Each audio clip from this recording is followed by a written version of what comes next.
Sziasztok!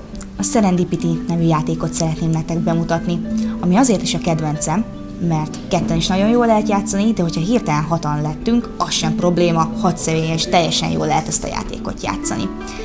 Következőképpen néz ki a dolog, 91 darab 6 szög alakú kártyácskánk van, amit egy hatalmas 6 szögbe kell fölhelyeznünk a táblára, vagy az asztalra. A játéknak a lényege, következő, a lehető legnagyobb összefüggő virágmező kialakítása a célunk.